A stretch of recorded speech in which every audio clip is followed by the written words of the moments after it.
Welcome back to Malaka Motorsports. I'm Stav, and today we're going to be doing our long-awaited reveal on the B5, new update. Top two questions we get usually about is, when is Stav going to post an update? And second is, when am I going to kick George off the channel? Well, luckily, today both are happening. George is not here, and we're going to give you an update on my B5. As you guys know, let's go back and talk about it a little bit. For the last 45 days, I've been working on George's RS3. We've been wiring it up, driving it, adding sensors, making sure everything works, and basically fiddling with the Cyvex ECU to make sure that everything communicates and everything works correctly. As of right now, George is out now launching the car and doing all kinds of fun. We can get back to working on my car. As you guys see, the front bumper's off like every typical B5. I want to give you guys a little bit update since the last time we spoke. We got the car back together. We were running at 41, 42 pounds of boost. And then since everything, felt great, we had strong compression numbers like 140, 150 across the cylinders. We basically decided to turn the car up. So from 41, we went to 51 and everything was working great. So what do you do when a B5 is working great? You turn it up even more in hopes that it doesn't work great. And at 53 pounds of boost, let me show you guys what happened. Stop. So you've been talking about this motor and this whole 50 PSI and 12 valves the best. Let's see how that motor's doing for you. Let's see how that 12 valve is working for you. Whoa. Is this the new cylinderless engine you got here? Yeah. What kind of setup is this? We're back to November, basically, where we had no compression. What are you talking about, man? What happened? I thought 12 valve is the best, and it's the best running car ever, and it's the most reliable. When it is running, it's the greatest.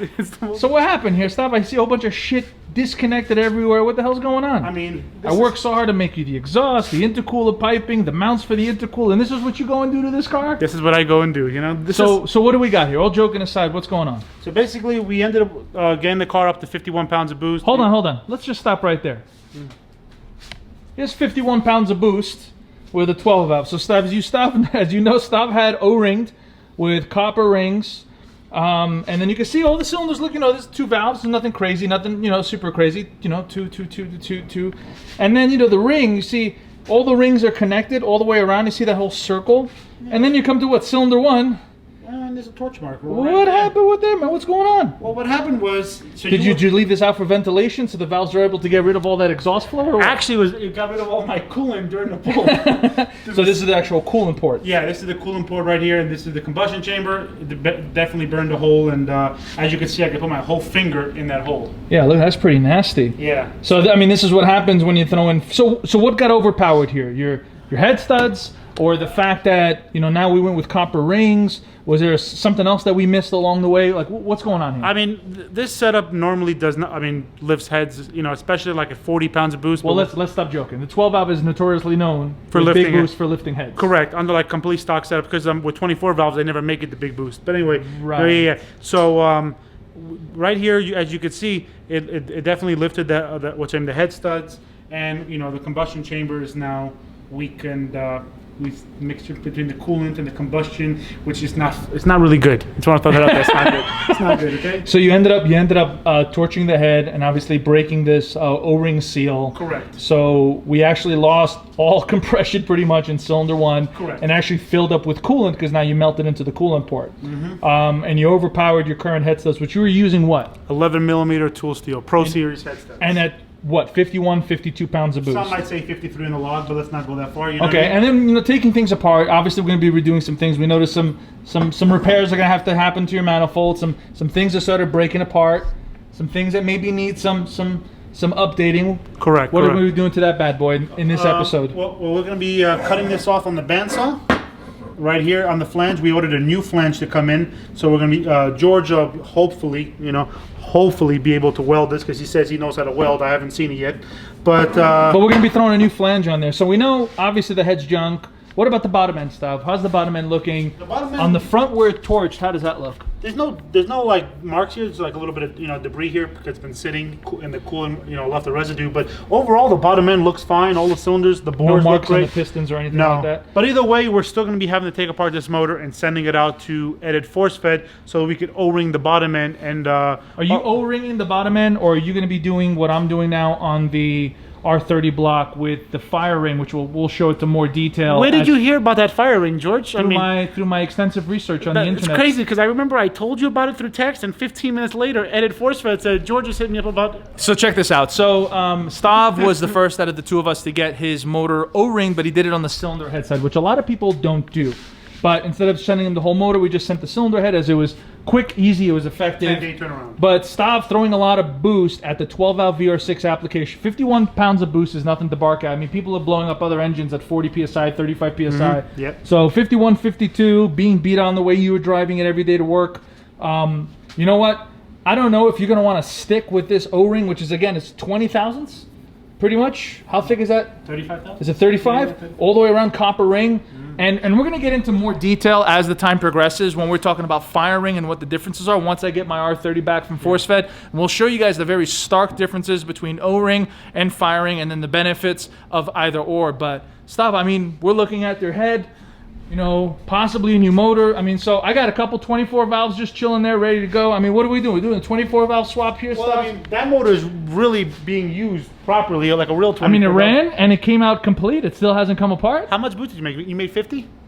Oh, no, anyway, let's go back to what we were talking about over here, okay? So what are you going to be doing? So also, let's talk about these head studs. Just like yourself, we have these larger head studs.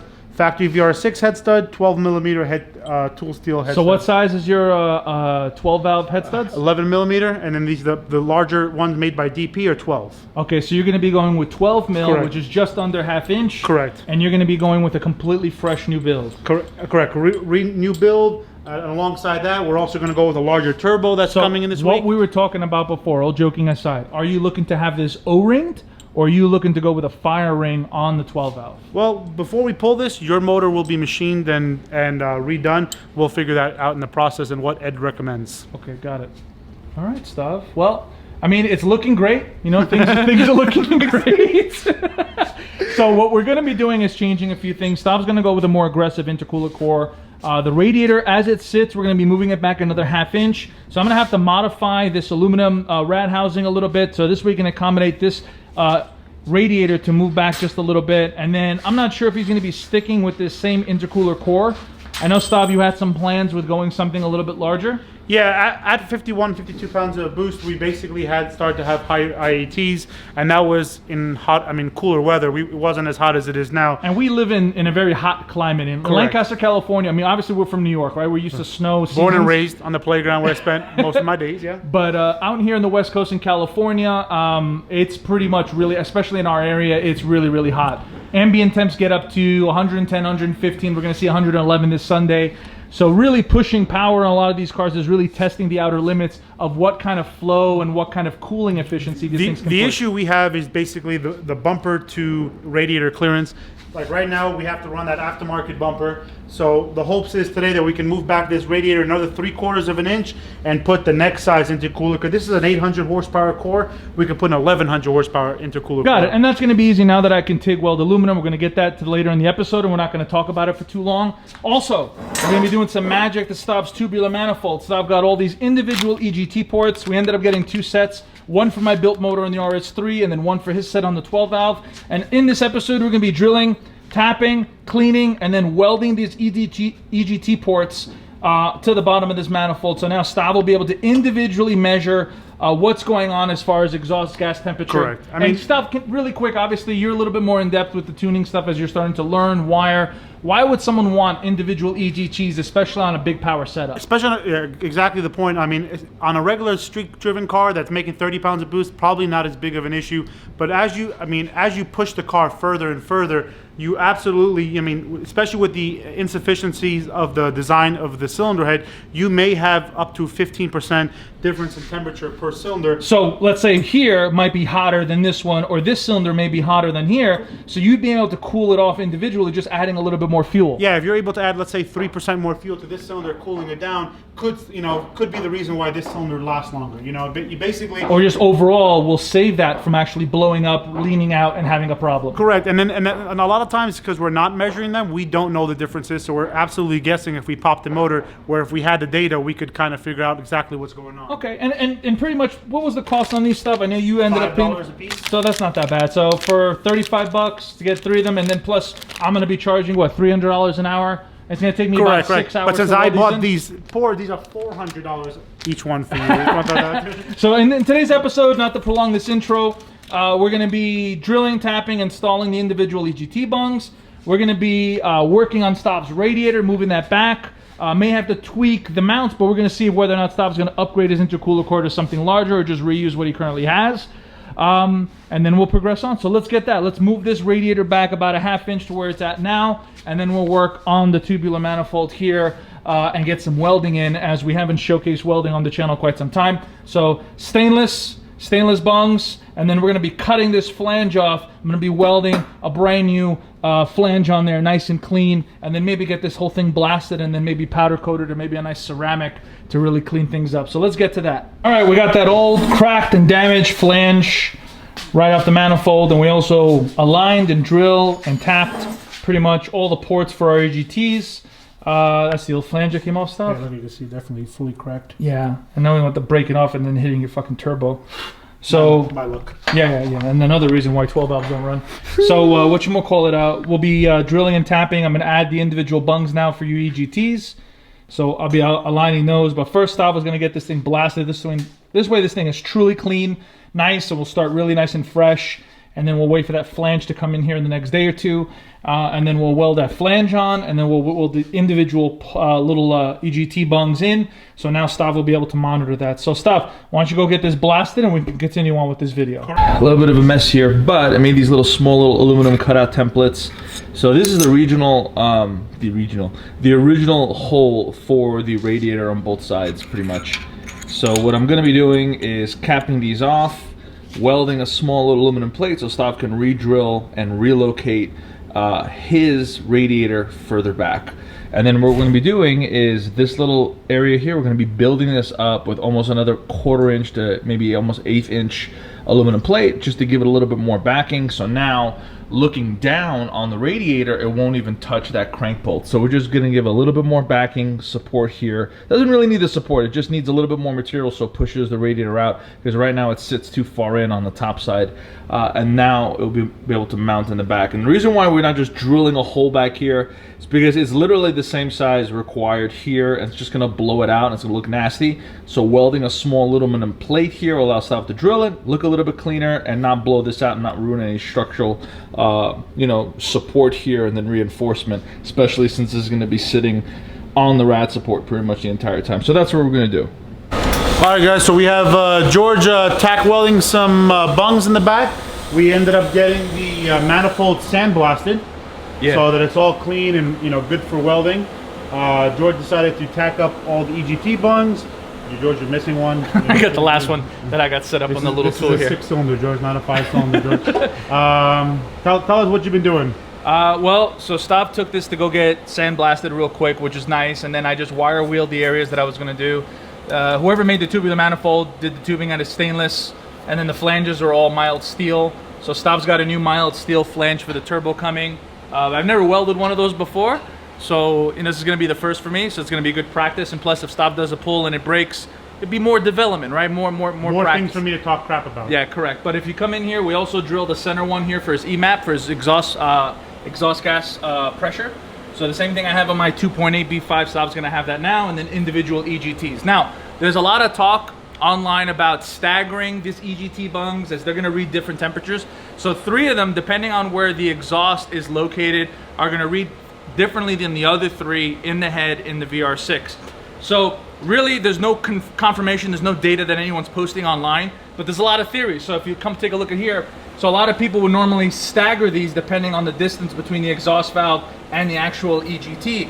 But 99% of the guys running these all run them straight across, and you can normalize the data between 3 cylinders and the other 3, and if you see any differences, you can add more fuel. So really, to be honest with you, no one really has any solid concrete evidence to post online to say you should stagger them, or how to. Like, oh, you should stagger them, but there's no real how to, and I don't think really anybody knows. And the people that are saying to stagger them are never done it. Yeah, correct. And here's the thing, right? So we're doing it straight across to make sure that it's even.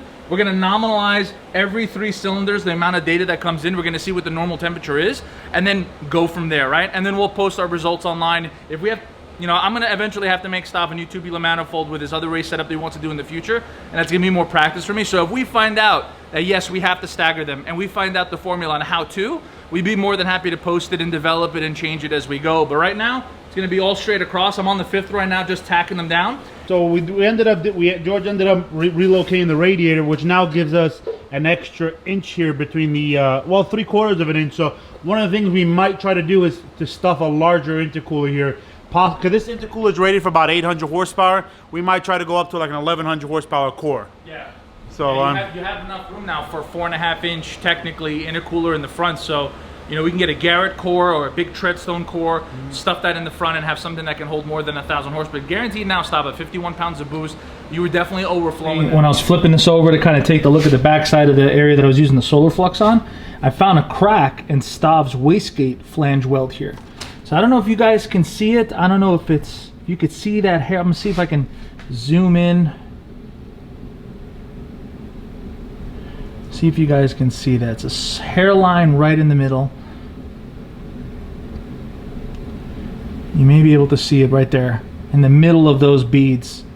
So I'm gonna repair that. I'm gonna wire wheel it, grind it, and re-weld this entire section going all the way over. I'm gonna lay a little bit of a thicker stainless rod that I have going over it, but I'm gonna repair that. Looks like it starts there. You see that in the beginning, and then it just keeps going in the middle. I don't know if you guys can see. It's hard to see, but there is a hairline crack, so I'm gonna repair that going over. So yeah, let's weld that up. There, you can see it now. That line. See that line in the middle? That's a small. Oh, there you go. Now you can see it. Look at that crack going all the way across. So again, I didn't make this manifold, but I'm gonna modify it and repair it as best as I can. I'm gonna look over the rest of the manifold, see if I find any more cracks. So I stitch weld it just where it started to crack to the other side. So I did small little 1/4 inch to 1/2 inch increments, and I added a little bit thicker stainless rod on this, so it filled in that groove. Used solar flux on the back of it as well, so you can see that kind of dry gray on that side is the solar flux. Same thing on the top side. But manifold is done, guys. Well, as far as done before we weld on the turbo flange, and that's going to be a much thicker piece. I'm kind of really excited to weld that because that's over almost 1/2 inch, over 1/2 inch, almost 3/4. That's going to be a steel flange going to the stainless tubular. So first time I've ever done it. Again, I'm really excited, but patched up the top, re-welded it, added a little bit thicker rod, went over it a couple times. Didn't go too hot. Again, I wanted to wait about 30 minutes in between. This way I don't warp anything. The worst thing you want to do to stainless is warp it. And those flanges and mating surfaces are pure trash, so didn't want to do that. But full welded, again, all the bungs. So kind of really excited to see as it's coming along, as I get more comfortable with stainless and using, you know, the Harbor Freight Pro TIG with the, you know, BBW Furic cups, stainless cups that I have. I have the clear glass one too, but I ended up breaking it, so I got to order another one. But these giant cups that were able to get all the argon gas where I needed to for the proper coverage to make sure nothing happens, you know, really protect that weld. So kind of excited. And then I have this really long torch cable. So again, using this Harbor Freight Pro TIG 205, just practicing pretty much every day, watching YouTube videos and trying to replicate it. Thanks guys for sticking around towards the end of the video. I'm George. This is Malaka Motorsports, and we'll catch you guys in the next episode.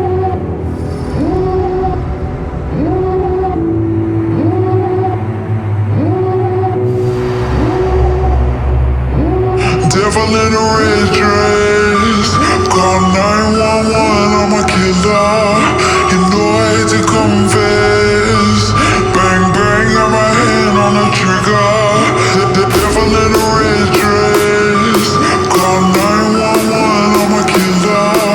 You know I hate to confess. Bang bang, got my hand, call 911.